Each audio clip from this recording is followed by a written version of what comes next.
বিধানসভা ভোটের আগে ভাঙন বিজেপিতে, চিন্ময় দাস সহ ২৩ জন তৃণমূলে যোগ। বিধানসভা নির্বাচনের আগে ফের ভাঙন বিজেপিতে। রবিবার ধর্মতলা চলো কর্মসূচির প্রস্তুতি সভার মঞ্চ থেকে বজ্র ধাক্কা খেল গেরুয়া শিবির। হুগলির চুঁচুড়া বিধানসভার রবীন্দ্রনগর এলাকায় বিজেপির প্রাক্তন যুব মোর্চার সভাপতি চিন্ময় দাস সহ মোট ২৩ জন কর্মী তৃণমূল কংগ্রেসে যোগ দিলেন। তাঁদের হাতে তৃণমূলের পতাকা তুলে দেন স্থানীয় বিধায়ক অসিত মজুমদার। এই প্রসঙ্গে অসিতবাবু জানান, মাননীয় মুখ্যমন্ত্রী মমতা বন্দ্যোপাধ্যায়ের উন্নয়নমূলক কাজ দেখে নতুন প্রজন্ম তৃণমূলের দিকে এগিয়ে আসছে। আগামী ২১শে জুলাই ধর্মতলায় প্রায় ৪০,০০০ মানুষ আমাদের সঙ্গে যাবেন। যোগদানকারী চিন্ময় দাস বলেন, বিজেপিতে থাকাকালীন আমরা কিছুই করতে পারিনি। হনুমান জয়ন্তীর অনুষ্ঠানে সাংসদ লকেট চট্টোপাধ্যায়কে আমন্ত্রণ জানানো হলেও তিনি আসেননি। অথচ বিধায়ক অসিত মজুমদার কোনো দ্বিধা না করেই সেই অনুষ্ঠানে এসে উপস্থিত হন।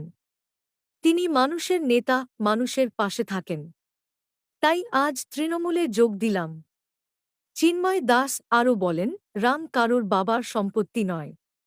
আগে যেমন রামনবমীর মিছিলে প্রথম সারিতে ছিলাম, এখনও থাকব।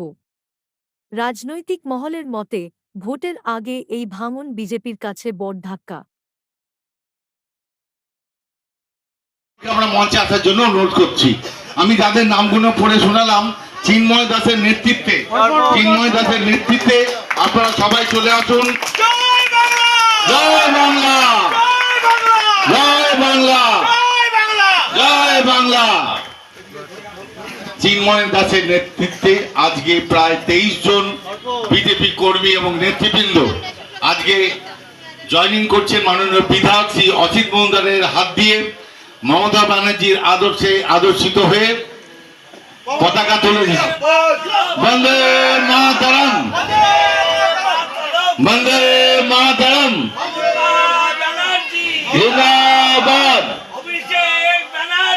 জিন্দাবাদ, জিন্দাবাদ, জিন্দাবাদ, জিন্দাবাদ, জিন্দাবাদ। যদি আমাদের সঙ্গে না থাকতেন তাহলে এটা কখনোই সম্ভব নয়। যে বিধায়কের কথা না বললেই নয়, সারা রাত সারা দিন পরিশ্রম করা সত্ত্বেও যখন আপনি ডাকবেন সেই সভাতে উপস্থিত থাকবে বন্ধু। আজকে আমি বিশেষ একটা ঘটনা বলতে চাই। মানুষের প্রতি মানুষের মন গলে তার কর্মকাণ্ডের উপরে। বিগত ১ বছর আগে হনুমান জয়ন্তীর সময় আমরা বিজেপি কর্মীরা আমরা ডাক দিয়েছিলাম মাননীয় লকেট চট্টোপাধ্যায়কে, তখন উনি সাংসদ ছিলেন। এত গম্ভীর, এত অহংকারী একজন মহিলা, যাকে আমাদের রবীন্দ্রনগর ছোট্ট একটা এলাকা, যেটা নাকি বস্তি এলাকা, যেটা নাকি উন্নয়ন নেই এখানে, সেই জন্য উনি জল কাদা পেরিয়ে এখানে আসতে পারবেন না। যার কারণে সঙ্গে সঙ্গে সম্মান রক্ষার জন্য আমরা যখন মাননীয় অসিত মজুমদারকে আমাদের বিজেপি ঝান্ডার তলায় আমাদের হনুমান জয়ন্তীর প্রোগ্রামের সময় তাকে একজন বিধায়ক হিসেবে আমন্ত্রণ করেছিলাম, তিনি কিন্তু নির্দ্বিধায় আমাদের সাথে এসে সাফল্যমণ্ডিত করেছে আমাদের অনুষ্ঠানটাকে। আপনারা ভাবুন, যে মানুষটা আজকে দল বেশ নির্বিশেষে আমাদের সঙ্গে রয়েছে, আমরা কার সাথে থাকবো? আজকে আমরা চাই রবীন্দ্রনগরের উন্নয়ন। আপনারা দেখতে পাবেন বিগত ৫ বছর ধরে শান্তিতে আপনারা রবীন্দ্রনগরে ঘুমোচ্ছেন। আপনারা দেখতে পাবেন রবীন্দ্রনগরের কোনায় কোনায় যখন রাস্তা থেকে আপনি হাঁটতেন, তখন আপনাদেরকে মাথায় বন্দুক থেকে বলা হতো, ভাই কোথা থেকে আসছি। বর্তমান বাজারে দাঁড়িয়ে আপনাদেরকে কিন্তু এই কথাটা বলার সাহস কেউ পাবে না, যার একমাত্র মূল কাণ্ডারি মাননীয় অসিত মজুমদার। আজকে আমরা তার নেতৃত্বে আজকে রবীন্দ্রনগরের উন্নয়নের জন্য সামনের বিধানসভা ইলেকশনে রবীন্দ্রনগর থেকে বিশাল অঙ্কের ভোট আমরা দিয়ে দেব। আপনার আমার, আমি দায়িত্ব করে বলছি, আমি আপনাদের প্রতি বিশ্বাস রেখে বলছি, একবার আমাকে বিশ্বাস করে দেখুন। আপনাদের এই মঞ্চ থেকে বলছি, রবীন্দ্রনগর এবার উন্নতি হবে, উন্নতি হবে, উন্নতি হবে। তাই সবাই মিলে একসাথে অঙ্গীকার করে চলুন। বলো বলো বলো সবে, ছোট মেলো মেলু রবে, ভারত আমার জগৎ মহান, ষষ্ঠী আসল লবে, কর্মে বড় হবে, কর্মে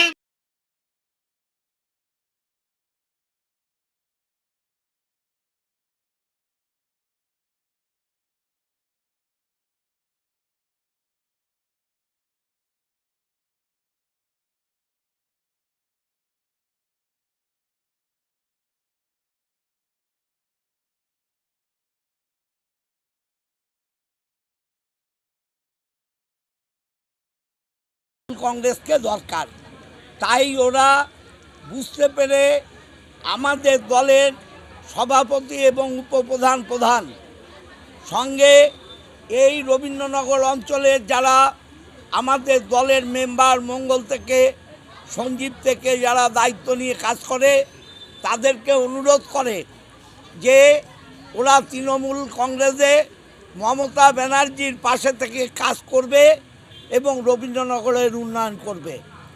আমি আজকে আপনারা জানেন যে মহরম, কালকে রাত্রির থেকে অনেক সময় আমাদের সারা রাত্রি প্রায় রাস্তায় কাটাতে হয়েছে, আজকেও সকাল থেকে হচ্ছে। কিন্তু চিন্ময়দের মতো ছেলে, তত্ত্বাজা যুবক যারা সমাজের হয়ে কাজ করতে চায় তারা তৃণমূল কংগ্রেসে এলো, আমি এর জন্যে গর্বিত। আমি এদের হাত দিয়ে পুরনো নূতন সংমিশ্রণ করে তৃণমূল কংগ্রেসকে রবীন্দ্রনগরের নূতন জায়গা করে দেবো। এবং আপনারা জানেন কিসের অসুবিধা হচ্ছিল আপনার? দেখুন, উপরমহল থেকে শুরু করে ওখানে যারা যারা উচ্চ পদাধিকারী রয়েছে, আমি জেলার সেক্রেটারি ছিলাম যুব মোর্চা, আমার থেকে উঁচু পদে যারা রয়েছে তারা কাজটা নিজেদের ভিতরেই বঞ্চিত রাখছিল। আমি যেটা বলবো সেটাই, হাম মারেঙ্গা করেন প্রতি এটা তো হয় না কখনো, তাই না? একদম, এখানে আশা করি সাধারণভাবে কাজ করবো। ক্ষোভের মধ্যে পড়েছে রবীন্দ্রনগরে এসে বিধায়ক, যে কোনো সময় নিকাশি সমস্যা, কোনো সময় রাস্তার সমস্যা, এইগুলো কি বিধায়কের হাত ধরে আপনি সমাধান করবেন? একদম, দেখুন, পুরনো কথা ভুলে যেতে বলেছি। আমি আমার বক্তব্যের মাধ্যমে বলেছি পুরনো ইতিহাস ভুলে যান, নতুন করে শুরু করব। আমরা নতুন যুবক, আমরা নতুনের দূত। আজকে থেকে রবীন্দ্রনগরে কাজ হবে নতুনভাবে, নতুন প্রচেষ্টায়। ঠিক আছে, যদি অসিত মজুমদার আমাদের সাথে থাকে, পুরোপুরি রবীন্দ্রনগরটা আইডিয়াল হয়ে যাবে, বাংলার আইডল। ঠিক আছে, অনেক সময় দেখা গেছিল রামনবমী মিছিলে এককভাবে প্রতিনিধিত্ব করতে এই রবীন্দ্রনগর থেকে, কি বলবেন? রামনবমীতে আপনি প্রথম সারিতে ছিলেন। অবশ্যই রামনবমীতে যদি প্রথম সারিতে ছিলাম, ভবিষ্যতেও থাকবো। রামনবমী কারো বাপের সম্পত্তি নয়, রাম সবার, ভগবান কারো বাপ হতে পারে। আমার নাম বিজেপির কোনো কর্মী তৃণমূলে যোগ দেয়নি। বিধায়ক একটা গিমিক তৈরি করে মানুষকে ভুল বোঝাবার চেষ্টা করছে। যাদেরকে বিজেপি বলে সামনে তুলে ধরা হচ্ছে এবং বলা হচ্ছে যে এরা আজকে তৃণমূল যোগদান করেছে, এরা কেউই বিজেপি করে না।